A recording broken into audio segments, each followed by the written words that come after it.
സ്നേഹം നിറഞ്ഞ വൈദികരെ, സമർപ്പിതരെ, മാതാപിതാക്കളെ, സഹോദരി സഹോദരന്മാരെ, ചെറുപ്പക്കാരെ, കുഞ്ഞുങ്ങളെ, ആരാധന മത്സരത്തിൽ നമ്മുടെ വർഷക്കാലത്താണ്. ഇന്ന് പ്രത്യേകമായിട്ട് നമ്മൾ വർഷക്കാലം രണ്ടാമത്തെ ഞായറാഴ്ചയിലാണ്. നമ്മൾ 4 വായനകൾ വായിച്ചു കേട്ടു.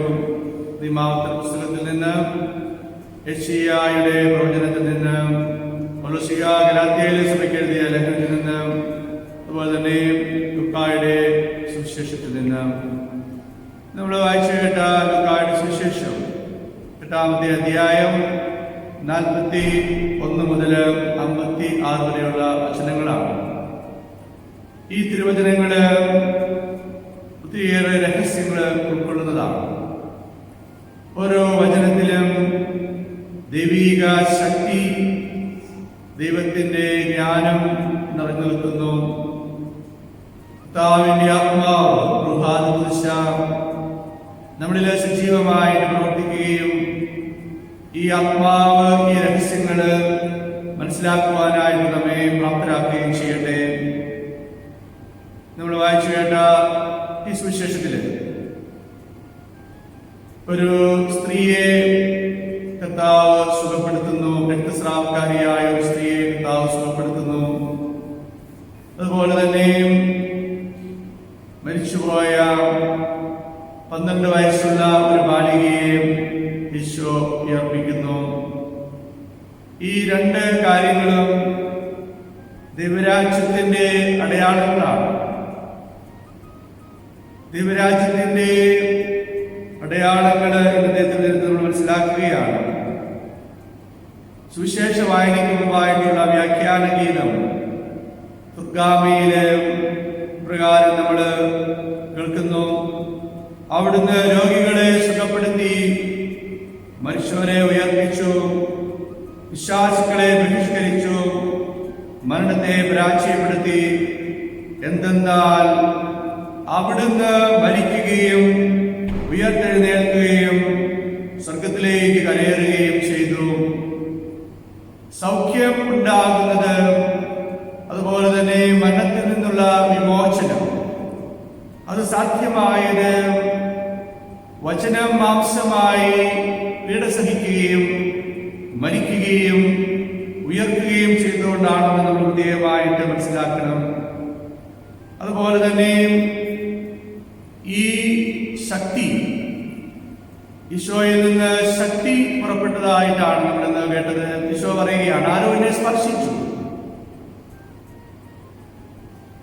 ജനം തിക്കി ഞെരുക്കുമ്പോഴ് ആരോ സ്പർശിക്കുകയാണ്. ഈ സ്പർശനം നമ്മൾ കരുതുന്നത് പോലെ ശാരീരികമായിട്ടുള്ള ഒരു സ്പർശനമല്ല. ലൂക്കായുടെ സുവിശേഷത്തിൽ തന്നെ നമ്മൾ കാണുന്നുണ്ട്, കുഷ്ഠരോഗിയായ ശിമയോന്റെ ഭവനത്തില് ഒരു പാപിനിയായ സ്ത്രീ, അവള് വന്നിട്ട് ഈശോയുടെ പാദത്തിങ്കല് വീണ് തന്റെ കണ്ണുനീര് കൊണ്ട് ഈശോയുടെ പാദങ്ങൾ കഴുകുകയാണ്. തന്റെ തലമുടി കൊണ്ട് ഈശോയുടെ പാദങ്ങൾ തുടയ്ക്കുകയാണ്. അതുപോലെ തന്നെ വിലയേറിയ സുഗന്ധ തൈലം കൊണ്ട് കർത്താവിന്റെ പാദം പൂശുകയാണ്. അതുപോലെ തന്നെ നിർത്താതെ കർത്താവിന്റെ പാദം ചുംബിച്ചുകൊണ്ടിരിക്കുകയാണ്. സഭാപിതാക്കന്മാര്, വിശുദ്ധ ഗ്രന്ഥ പണ്ഡിതര് പറയും, ഇതാണ് ഈശോയെ സ്പർശിക്കുന്നതിനുള്ള മാർഗങ്ങൾ. ഈശോയെ ഇപ്രകാരം സ്പർശിക്കുകയാണെങ്കിൽ ഈശോയിൽ നിന്ന് ശക്തി പുറപ്പെടും. മാംസമായ ഈശോ, മാംസം ധരിച്ച വചനം, ആ വചനമാകുന്ന ശക്തി ആണ് ഈശോയിൽ നിന്ന് പുറപ്പെടുന്നത്. പൗലോസ് വളരെ വ്യക്തമായിട്ട് നമ്മെ പഠിപ്പിക്കുന്നുണ്ട്. ദൈവത്തിന്റെ ശക്തി, ദൈവത്തിന്റെ ജ്ഞാനം വചനമാണ്, ദൈവപുത്രനാണ്. വചനം മാംസം ധരിച്ച നസ്രായനായ ഈശോയാണ്. അപ്പോൾ ഈ സ്ത്രീ രക്തസ്രാവം ഉണ്ടായിരുന്ന സ്ത്രീ, 12 വർഷമായിട്ട് രക്തസ്രാവം. അവൾക്കുണ്ടായിരുന്നതെല്ലാം അവള് ചെലവഴിക്കുകയാണ്. വൈദ്യന്മാര് പലരും അവളെ പരിശോധിച്ചു, അവളെ സുഖപ്പെടുത്താനായിട്ട് പരിശ്രമിച്ചു. പക്ഷേ പരാജയപ്പെടുകയാണ്. 12 വർഷം എന്നതുകൊണ്ട് നമ്മൾ മനസ്സിലാക്കേണ്ടത് നിത്യമായിട്ടുള്ള ഒരു കാലഘട്ടമാണ്. അവളുടെ ജീവിതകാലം മുഴുവനിലും അവളിൽ നിന്ന് രക്തം വാർന്നുകൊണ്ടിരുന്നു. രക്തം ജീവന്റെ അടയാളമാണ്. ഭൗതികമായിട്ട് ശാരീരികതയിലുള്ള ഒരു കാര്യം നമുക്ക് കാണാമെങ്കിലും ആത്മീയമായിട്ട് നമ്മൾ ഇതിനെ കാണാനും മനസ്സിലാക്കാനും ശ്രമിക്കണം. ഇവിടെ ഈ രക്തസ്രാവമുള്ള സ്ത്രീ പഴയ ഇസ്രായേൽ ആണെന്ന് ബൈബിൾ പണ്ഡിതന്മാര്, ദൈവശാസ്ത്രജ്ഞന്മാര് നമ്മെ ഓർമ്മിപ്പിക്കുകയാണ്. ജീവൻ ചോർന്നു പോയിക്കൊണ്ടിരിക്കുകയാണ്. ഈ ജീവൻ ചോർന്നു പോയിക്കൊണ്ടിരിക്കുന്ന ഈ പഴയ ഇസ്രായേലിനെ സുഖപ്പെടുത്താനായിട്ട് അവളുടെ വരന് മാത്രമേ സാധിക്കുകയുള്ളൂ, അവളുടെ കർത്താവിന് മാത്രമേ സാധിക്കുകയുള്ളൂ. നമ്മൾ വായിച്ചു കേട്ട 1-ാമത്തെ വായനയിൽ നിയമാവർത്തന പുസ്തകത്തില് നമ്മൾ കേൾക്കുന്നുണ്ട്, എന്തുകൊണ്ടാണ് ശാപം ഇസ്രായേലിൽ ഉണ്ടാകുന്നത്? ആർക്കാണോ രക്ഷ നൽകാൻ സാധിക്കുന്നത്, ആർക്കാണോ അനുഗ്രഹിക്കാൻ പറ്റുന്നത്, ആർക്കാണോ സൗഖ്യവും സമൃദ്ധിയും നൽകാൻ പറ്റുന്നത്, ആ ഏക ദൈവത്തിൽ നിന്ന് അകന്ന് തന്നിൽ തന്നെ ആശ്രയിക്കുമ്പോൾ, മറ്റുള്ളവരിൽ ആശ്രയിക്കുമ്പോഴാണ് ശപിക്കപ്പെട്ടവരായിട്ട് തീരുന്നത്. അപ്പോൾ ഇസ്രായേലിന്റെ വരൻ, ഭർത്താവ്, അവന് മാത്രമേ സൗഖ്യം നൽകാനായിട്ട് സാധിക്കുകയുള്ളൂ. രോഗിയായ പഴയ ഇസ്രായേലിനെ ഈ ജീവൻ തന്നെയായ കർത്താവ് തന്നോട് ചേർത്ത് കൊണ്ടാണ്, ജീവനോട് ചേരുന്നത് കൊണ്ടാണ് ഈ രോഗിയായ ഈ വധു, അവള് ആരോഗ്യമുള്ള ചെറുപ്പമുള്ള ഒരു വധുവായിട്ട് മാറുന്നതെന്ന് ബൈബിൾ പണ്ഡിതന്മാർ നമ്മെ ഓർമ്മിപ്പിക്കുകയാണ്. അതുപോലെ തന്നെ നമ്മൾ വായിച്ചു കേട്ട സുവിശേഷത്തില് 12 വയസ്സുള്ള ഒരു പെൺകുട്ടിയെ, ജായിറോസിന്റെ മകളെ ഈശോ ഉയർപ്പിക്കുകയാണ്. ജായിറോസ് എന്ന വാക്കിന്റെ അർത്ഥം പ്രകാശിക്കുന്നത് എന്നുള്ളതാണ്, ജീവിക്കുന്നത് എന്നുള്ളതാണ്.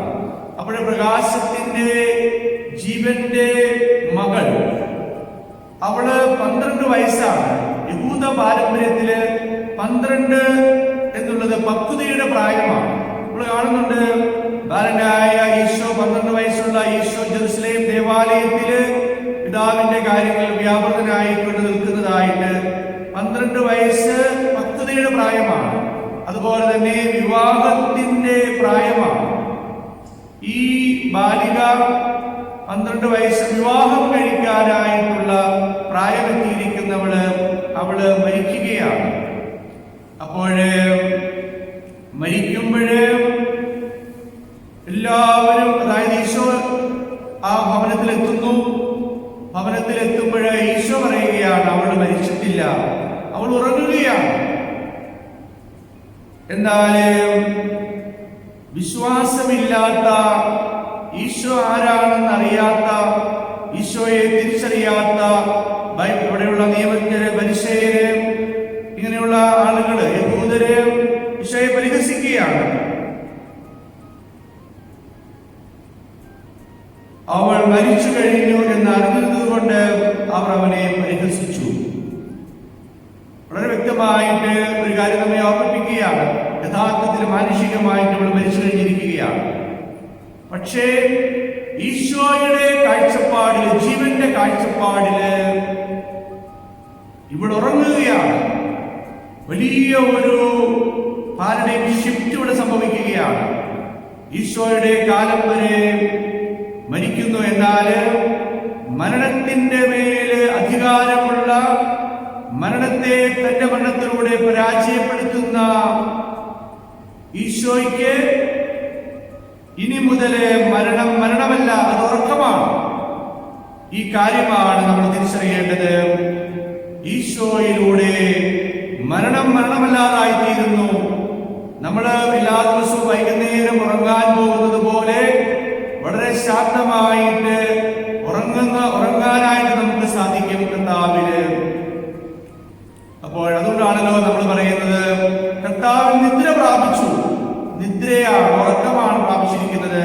അതുപോലെ തന്നെ RIP എന്ന് നമ്മൾ എഴുതി വെക്കും കലറുകളിലെല്ലാം, ക്രിസ്തീയമായിട്ടുള്ള കലറുകളിലെല്ലാം നമ്മൾ കാണും RIP, റെസ്റ്റ് ഇൻ പീസ്, വിശ്രമിക്കുകയാണ്, ഉറങ്ങുകയാണ്. ഇത് വേറെ ആർക്കും എഴുതാനായിട്ട് സാധിക്കില്ല. നസ്രായനായ ഈശോയിൽ വിശ്വസിക്കുന്ന, തന്റെ മരണത്തിലൂടെ മരണത്തെ പരാജയപ്പെടുത്തിയ നസ്രായനായ ഈശോയിൽ വിശ്വസിക്കുന്നവർക്ക് മാത്രമേ കർത്താവിൽ നിദ്ര പ്രാപിച്ചു, ഇല്ലെങ്കിൽ സമാധാനത്തിൽ വിശ്രമിക്കുന്നു എന്ന് പത്രങ്ങളിൽ പരസ്യപ്പെടുത്താനായിട്ട്, കലറുകളിൽ എഴുതാനായിട്ട് സാധിക്കുകയുള്ളൂ എന്നുള്ള കാര്യം നമ്മൾ പ്രത്യേകമായിട്ട് ഈ സുവിശേഷത്തിന്റെ ഒരു കോണ്ടെക്സ്റ്റിൽ നമ്മൾ ഓർത്തിരിക്കണം, നമ്മൾ മനസ്സിലാക്കണം. അപ്പോൾ എല്ലാവരും പരിഹസിക്കുകയാണ് ഈശോയെ. എന്നാല് ഈശോ തന്റെ കൂടെ പത്രോസ്, യോഹന്നാൻ, യാക്കോബ് എന്നിവരെയും അതുപോലെ തന്നെ ഈ ബാലികയുടെ മാതാപിതാക്കളെ മാത്രം കൊണ്ടുപോവുകയാണ്. ഉത്ഥാനത്തിന്റെ സാക്ഷികളായിട്ടാണ് ഇവരെ നമ്മൾ കാണേണ്ടത്. ഉത്ഥാനത്തിന്റെ സാക്ഷികളാണ് ഇവര്. അങ്ങനെ അവളുടെ കൈക്ക് പിടിച്ചുകൊണ്ട് ഈശോ ഇപ്രകാരം പറയുകയാണ്, ബാലികയെ എഴുന്നേൽക്കുക. രക്തസ്രാവക്കാരി സ്ത്രീ ഈശോയെ സ്പർശിക്കുകയാണ് ചെയ്തതെങ്കിൽ ഇവിടെ വരൻ വധുവിനെ സ്പർശിക്കുകയാണ്. പുതിയ ഇസ്രായേൽ തിരുസഭ, ആ തിരുസഭയുടെ കൈക്ക് പിടിക്കുകയാണ്. നമുക്കറിയാം, സഭ വധുവാണ്. 12 വയസ്സുള്ള ഇവളെ മരണത്തിൽ നിന്ന് ഉയർപ്പിക്കുന്നത് തന്റെ വധുവാക്കുവാൻ വേണ്ടിയിട്ടാണ്, തന്നോട് ഒന്നാക്കി തീർക്കുവാൻ വേണ്ടിയിട്ടാണ്, ഏക ശരീരമായി തീരുവാൻ വേണ്ടിയിട്ടാണ്. വളരെയേറെ രഹസ്യങ്ങൾ ഉൾക്കൊള്ളുന്ന തിരുവചനങ്ങളാണ് നമ്മൾ ഇന്ന് കേട്ടത്. അപ്പോൾ ബാലികയെ എഴുന്നേൽക്കുക. അപ്പോൾ അവളുടെ ആത്മാവ് തിരിച്ചു വന്നു. ഉടനെ അവൾ എഴുന്നേറ്റിരുന്നു. അവൾക്ക് ഭക്ഷിക്കാൻ എന്തെങ്കിലും നൽകാൻ അവൻ നിർദ്ദേശിച്ചു. ഈ കാര്യങ്ങൾക്കെല്ലാം വളരെയേറെ ആഴമുണ്ട് എന്ന് ബൈബിൾ പണ്ഡിതന്മാര്, ദൈവശാസ്ത്രജ്ഞന്മാര്, സഭാപിതാക്കന്മാര് പറയുകയാണ്. യഥാർത്ഥത്തിൽ മരിച്ച ഈ ബാലിക, അത് മരിച്ച് ഉയർത്തെഴുന്നേറ്റ ഈശോയുടെ പ്രതീകമായിട്ടാണ് ബൈബിൾ പണ്ഡിതന്മാർ കാണുന്നത്. നമ്മളിപ്പോഴും ഓർത്തിരിക്കേണ്ട ഒരു കാര്യമുണ്ട്. തിരുവചനം വായിക്കുമ്പോൾ നമ്മുടെ മനസ്സിൽ എപ്പോഴും ഉണ്ടായിരിക്കേണ്ടത് മാംസം ധരിച്ച വചനം, മരിച്ച് ഉയർത്തെഴുന്നേറ്റ നസ്രായനായ ഈശോ. ഈ ഒരു വിശ്വാസ രഹസ്യം മനസ്സിൽ സൂക്ഷിച്ചുകൊണ്ടായിരിക്കണം എപ്പോഴും നമ്മൾ തിരുവചനം വായിക്കേണ്ടത്. ലത്തീൻ ആരാധനക്രമം മനോഹരമായിട്ട് എല്ലാ ദിവസവും നമ്മെ ഓർമ്മിപ്പിക്കുന്ന കാര്യമാണ്. Mystery of faith. മരണം പ്രഖ്യാപിക്കുന്നു, ഉത്ഥാനം പ്രഘോഷിക്കുന്നു. ഈശോയുടെ മരണവും ഉത്ഥാനവും പ്രഘോഷിക്കുന്നതും പ്രഖ്യാപിക്കുന്നതും അവന്റെ മഹത്വപൂർണമായ രണ്ടാമത്തെ ആഗമനം വരെയാണെന്ന് ലത്തീൻ ആരാധന നമ്മെ ഓർമ്മിപ്പിക്കുകയാണ്. അപ്പോൾ വിശുദ്ധ കുർബാനയിൽ നമ്മൾ പങ്കെടുക്കുമ്പോൾ പ്രത്യേകമായിട്ട് നമ്മൾ ഓർത്തിരിക്കേണ്ട ഒരു കാര്യമുണ്ട്. നമ്മൾ വായിച്ചു കേട്ട ലേഖനത്തില്, ഗലാത്യയിലെ സഭയ്ക്കകത്തെ ലേഖനത്തില് ജഡിക വ്യാപാരങ്ങളുണ്ട്. നമ്മൾ കേട്ടു, ജഡിക വ്യാപാരങ്ങൾ എന്തെല്ലാമാണെന്ന്, ആത്മാവിന്റെ ഫലങ്ങള്. അപ്പോഴ് നമ്മുടെ കുർബാനക്രമത്തില് വിശുദ്ധ കുർബാന ചെയ്യുന്നതിന് ശേഷം നമ്മൾ ചെല്ലും.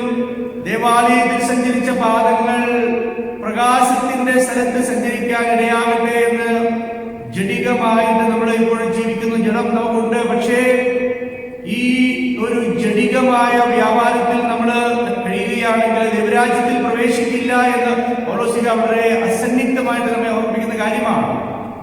ജഡിക വ്യാപാരങ്ങളിൽ വ്യാപരിക്കുന്നവർക്ക് ദൈവരാജ്യത്തിന്റെ ഭാഗമാകാൻ സാധിക്കില്ല, പ്രകാശത്തിന്റെ ഭാഗമാകാനായിട്ട് സാധിക്കില്ല എന്ന്.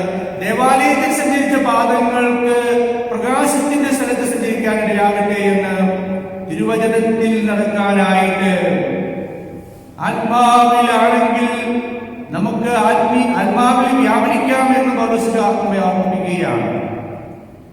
അപ്പോൾ ദൈവരാജ്യത്തിന്റെ അടയാളങ്ങളാണ് നമ്മൾ കണ്ടത്. ഈശോ സൗഖ്യപ്പെടുത്തുന്നു, ഈശോ ഉയർപ്പിക്കുന്നു, ഈശോ ആകുന്ന വിളിച്ചിരിക്കുന്ന ബാലികയെ എന്നുള്ളതാണ്. ബാലികയെ എഴുന്നേൽക്കുക. ഇവിടെ ആ തായിസ് എന്നുള്ള ഒരു ഗ്രീക്ക് വാക്കാണ് ഉപയോഗിച്ചിരിക്കുന്നത്. ആ വാക്കിന് ദാസൻ, ദാസി, ബാലൻ, ബാലിക എന്നെല്ലാം അർത്ഥമുണ്ട്. കർത്താവിന്റെ ദാസൻ, കർത്താവിന്റെ ദാസി, ശിശുവായിത്തീർന്ന ദൈവം തന്നെ ശിശുവാക്കിയ കാര്യമെല്ലാം ഇവിടെ ഓർമ്മയിൽ നമ്മൾ കൊണ്ടുവരണം. നമുക്ക് ഈ എഴുതപ്പെട്ട ഭാഷ മനസ്സിലാക്കാത്തത് കൊണ്ടാണ് പലപ്പോഴും അതിൻ്റെ രഹസ്യങ്ങളിലേക്ക് പ്രവേശിക്കുവാനായിട്ട് നമുക്ക് സാധിക്കാതെ വരുന്നത്. അതുപോലെ തന്നെ ഇവിടെ യഥാർത്ഥത്തിൽ മരിച്ചുയർത്തി കഴിഞ്ഞിട്ട് ഭക്ഷിക്കാൻ കൊടുക്കണം. അവിടെ യഥാർത്ഥത്തിൽ ഉയർത്തും എന്നുള്ളതിൻ്റെ അടയാളമാണ്. അതുപോലെ തന്നെ മരിച്ച് ഉയർത്തുന്ന ഈശോയോടൊപ്പം നമ്മൾ മരിച്ച് അടക്കപ്പെട്ട് ഉയർത്തു കഴിയുമ്പോൾ നമുക്ക് ലഭിക്കുന്ന വിശുദ്ധ കുർബാനയുടെ സൂചനയും ഇവിടെ ഉള്ളതായിട്ട് നമ്മൾ മനസ്സിലാക്കണം. അവൾക്ക് ഭക്ഷിക്കാൻ എന്തെങ്കിലും നൽകാൻ അവൻ നിർദ്ദേശിച്ചു. അവരുടെ മാതാപിതാക്കന്മാർ അത്ഭുത സത്തരായി സംഭവിച്ചെന്തെന്ന് ആരോടും പറയരുതെന്ന് അവൻ കൽപ്പിച്ചു. അപ്പോൾ അത്ഭുത സത്തരാവുകയാണ്. ഒരിക്കലും പ്രതീക്ഷിക്കാത്ത ഒരു കാര്യമാണ്. നമ്മളെ വിസ്മയിപ്പിക്കും. വിശ്വസിച്ചു കഴിഞ്ഞാൽ നമുക്ക് വിസ്മയത്തോടുകൂടി ഓരോ ദിവസവും ജീവിക്കാനായിട്ട് സാധിക്കും. ഈ ദൈവത്തിന്റെ ശക്തി, തിരുവചനം പ്രവർത്തിക്കണമെങ്കിൽ നമ്മൾക്കുണ്ടായിരിക്കേണ്ട ഒരു മനോഭാവമുണ്ട്. ചുങ്കക്കാരന്റെ മനോഭാവം. സ്വർഗ്ഗത്തിലേക്ക് കണ്ണുകൾ ഉയർത്താൻ പോലും ധൈര്യപ്പെടാതെ മാറത്തടിച്ചുകൊണ്ട് പാപിയായ എന്നിൽ കനിയണമേ എന്നുള്ള ആ നിലവിളി, അവിടെയാണ് ഈ ശക്തി പ്രവർത്തിക്കുന്നത്. അതുപോലെ തന്നെ നമ്മൾ കേൾക്കുന്നതുപോലെ ഇന്നത്തെ ഈ രണ്ട് സ്ത്രീകളും അവര് രണ്ടുപേരും വിറയലോടെ, ഇല്ലെങ്കിൽ ഈ കുട്ടിയുടെ അപ്പനാണ് ആദ്യം ചെയ്യുന്നത്, ഈശോയുടെ കാൽക്കൽ വീഴുകയാണ്. ഈശോയുടെ കാൽക്കൽ, നമുക്കറിയാം ഭൂമി അവിടുത്തെ പാദപീഠമാണ്. സാഷ്ടാംഗം കിടക്കാനായിട്ട് നമുക്ക് സാധിക്കണം. അങ്ങനെ കിടക്കുമ്പോഴ് നമ്മുടെ നിസ്സാരത, നമ്മുടെ ആ ഒരു മിസ്സേരിയ എന്ന് പറയും ഇറ്റാലിയൻ ലാറ്റിനിലൊക്കെ മിസ്സേരിയ, അതായത് കല്ലെറിയാനായിട്ടൊരു പാപനിയായ സ്ത്രീയെ കൊണ്ടുവരുമ്പോൾ പാപം ചെയ്യാത്തവർ ആദ്യം കല്ലെറിയട്ടെ എന്ന് ഈശോ പറയുമ്പോൾ എല്ലാവരും കല്ലെറിട്ട് പോയിട്ട് ഈ പാപനിയായ സ്ത്രീയും ഈശോയും മാത്രം അവശേഷിക്കുമ്പോൾ സ്താഗസ്തനോസ് പറയുകയാണ്, മിസ്സേരിയായും മിസ്സേരിക്കോർദിയായും തമ്മിലുള്ള എൻകൗണ്ടർ സംഭവിക്കുകയാണ് എന്ന്. അതായത് വളരെ ദയനീയമായിട്ടുള്ള, ദുരിതപൂർണമായിട്ടുള്ള ഒരവസ്ഥ. അതേ സമയത്ത് മിസ്സേരിക്കോർദിയ എന്നത് മനസ്സിലാക്കേണ്ടത് കരുണയാണ്. അപ്പോൾ ഈ മിസ്സേരിയ, എനിക്ക് തന്നെ ഒന്നും ചെയ്യാനായിട്ട് സാധിക്കില്ല, പൂർണ്ണമായിട്ടും ദൈവത്തിൽ ആശ്രയിക്കുന്ന ഒരു കാര്യം. അതുപോലെ തന്നെ ദൈവത്തെ ആരാധിക്കുക എന്നുള്ളതാണ്. സുവിശേഷത്തില് ഉടനീളം നമുക്ക് കാണാൻ പറ്റുന്ന ഒരു കാര്യമാണ്. ഈ ദൈവത്തിന്റെ ശക്തി പുറപ്പെടുന്നത് അവിടുത്തെ ആരാധിക്കുമ്പോഴാണ്. ഈശോയുടെ കാൽക്കൽ വീണ് നമ്മൾ വെറുതെ ഇങ്ങനെ മാർത്ത ചെയ്തതുപോലെ, ഇങ്ങനെ ഒരു സുഹൃത്തിനെ എന്നതുപോലെ നമ്മൾ ഈശോയെ സമീപിക്കരുത്. നമുക്ക് നമ്മളെ പോലെ തന്നെയാണ് കാണപ്പെടുന്നത്, ഒരു വ്യത്യാസവുമില്ല. പക്ഷേ അവൻ ദൈവമാണ് എന്നുള്ള കാര്യം. മാർത്തായും മറിയവും തമ്മിലുള്ള വ്യത്യാസം എവിടെയാണ്? മാർത്ത ഒരു സുഹൃത്തുന്നത് പോലെ ഈശോയെ സമീപിച്ചു, എന്നാലും മറിയം വരുമ്പോൾ തന്നെ ഈശോയുടെ കാൽക്കൽ വീണ് ഈശോയെ ആരാധിക്കുകയാണ്. ജായറോസ് ഈശോയുടെ കാൽക്കൽ വീണ് ഈശോയെ ആരാധിക്കുകയാണ്. അതുപോലെ തന്നെ ഈ രക്തസ്രാവം ഉണ്ടായിരുന്ന സ്ത്രീ, അവൾക്ക് മുന്നിൽ കൊണ്ട് വരാനായിട്ട് സാധിക്കില്ല. കാരണം രക്തസ്രാവം അശുദ്ധമായിട്ടുള്ള ഒരവസ്ഥയാണ്. ആ അശുദ്ധി പൂർണ്ണമായിട്ടും അവളിൽ നിലനിൽക്കുന്നതുകൊണ്ട് പരിശുദ്ധിയെ സമീപിക്കുവാനായിട്ട്, പരിശുദ്ധനെ സമീപിക്കുവാൻ പിടിക്കുവാനായിട്ട് സാധിക്കില്ല. പിന്നിൽ കൂടെ വരികയാണ്, സ്പർശിക്കുകയാണ്. അതിനുശേഷം വന്ന് വിറയലോടെ ഈശോയുടെ കാൽക്കൽ വീഴുകയാണ്. ദൈവമെന്ന നിലയിൽ ഈശോയുടെ പ്രവൃത്തി കാണാനായിട്ട്, അനുഭവിക്കാനായിട്ട് ആഗ്രഹിക്കുന്ന എല്ലാവരും ചെയ്യേണ്ട കാര്യമാണ്. ദേവാലയത്തിൽ പ്രവേശിക്കുമ്പോൾ സാഷ്ടാംഗം പ്രണമിക്കാനായിട്ട് നമുക്ക് സാധിക്കണം. അവിടുത്തെ ബലിപീഠത്തിന് മുമ്പില്, സിംഹാസനത്തിന്റെ മുമ്പില് സാഷ്ടാംഗം പ്രണമിച്ച് അവിടുത്തെ ആരാധിച്ചിട്ട്, ഇവിടെ നമ്മൾ കാണുന്നുണ്ട് കണ്ണുനീരൊഴുക്കി പ്രാർത്ഥിക്കുന്ന ഈ രക്തസ്രാവക്കാരി സ്ത്രീ, ഇല്ലെങ്കിൽ 7-ാമത്തെ അധ്യായത്തിൽ കാണുന്ന ആ പാവനിയായ സ്ത്രീ. അതാണ് സ്പർശനത്തിന്റെ വഴികള്. സ്പർശിച്ചു കഴിഞ്ഞാൽ ശക്തി പുറപ്പെടും. 2 തിരുവചനങ്ങൾ നമ്മൾ ഓർത്തിരിക്കുന്നത് നല്ലതാണ്. 1 ലൂക്കായുടെ സുവിശേഷം 5-ാമത്തെ അധ്യായം 17-ാമത്തെ വചനം. ഒരു ദിവസം ഈശോ പഠിപ്പിച്ചുകൊണ്ടിരിക്കുമ്പോൾ ഗലീലയിലെ എല്ലാ ഗ്രാമങ്ങളിൽ നിന്നും, യൂദയായിൽ നിന്നും, ജെറുസലേമിൽ നിന്നും പരിസേരും നിയമപാലകരും അവിടെ വന്നുകൂടി. രോഗികളെ സുഖപ്പെടുത്താൻ കർത്താവിന്റെ ശക്തി അവരിലുണ്ടായിരുന്നു. രോഗികളെ സുഖപ്പെടുത്താൻ കർത്താവിന്റെ ശക്തി അവരിലുണ്ടായിരുന്നു. അതുപോലെ തന്നെ ലൂക്കായുടെ സുവിശേഷം 6-ാമത്തെ അധ്യായം 19-ാമത്തെ തിരുവചനം. ജനങ്ങളെല്ലാം അവനെ ഒന്ന് സ്പർശിക്കാൻ അവസരം പാർത്തിരുന്നു. എന്തെന്നാൽ അവനിൽ നിന്ന് ശക്തി പുറപ്പെട്ട് എല്ലാവരെയും സുഖപ്പെടുത്തിയിരുന്നു. അവനിൽ നിന്ന് ശക്തി പുറപ്പെട്ട് എല്ലാവരെയും സുഖപ്പെടുത്തിയിരുന്നുവെന്ന്. അപ്പോൾ മാമോദിസ മുങ്ങുന്ന നമ്മോട് തന്നെ മരിച്ച് അടക്കപ്പെട്ട് ഈശോയോട് ചേർന്ന് ഉയർത്തുകയാണ്. ഈശോയോട് ഏക ശരീരമായി തന്നിരിക്കുകയാണ്. നമുക്കറിയാം, പണ്ടുകാലത്തൊക്കെ പറഞ്ഞു കേട്ടിട്ടുണ്ട്, ക്രിസ്ത്യാനികളെ സ്പർശിച്ചിരുന്നുവെന്ന്. നമ്മുടെ നാട്ടില് ഇങ്ങനെ അശുദ്ധമായിട്ടുള്ള തീണ്ടലൊക്കെ ഉണ്ടായിരുന്ന കാലഘട്ടത്തില് ഒരു ക്രിസ്ത്യാനിയെ സ്പർശിച്ചു കഴിഞ്ഞാല് ആ അശുദ്ധി മാറുമായിരുന്നുവെന്ന്. അതുപോലെ തന്നെ ക്രിസ്ത്യാനിയിലൂടെ സൗഖ്യം ലഭിക്കുന്നുവെന്ന്. ഈശോയോട് ഏക ശരീരമായി തീരുന്ന നമ്മളിലൂടെയാണ് ഇന്ന് ഈ ശക്തി പുറപ്പെടേണ്ടത് എന്നുള്ള കാര്യം നമ്മൾ പ്രത്യേകമായിട്ട് ഓർക്കണം. ഈ തിരുവചനമാകുന്ന ശക്തി, ദൈവത്തിന്റെ ശക്തി, ദൈവത്തിന്റെ ജ്ഞാനം, അത് നമ്മളിലൂടെയാണ് ഇന്ന് പുറപ്പെടേണ്ടത്. അതിലുള്ള പരാജയമാണ് നമ്മളിത് കാണുന്നത്.